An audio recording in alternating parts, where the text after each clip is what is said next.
In this video, I will show you how to install Instagram app on Macbook using the shortcut method. Since you cannot install Instagram on the Apple App Store, go to your Safari and type download Google Chrome.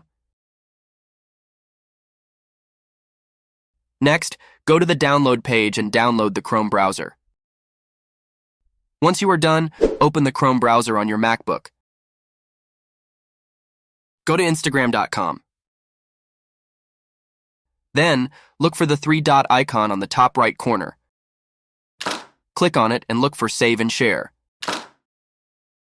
Then select Install Instagram. This will create a shortcut for the Instagram app. You can put it on your home screen or keep them on your taskbar below. You can also move the Instagram app on the dock area to keep it there.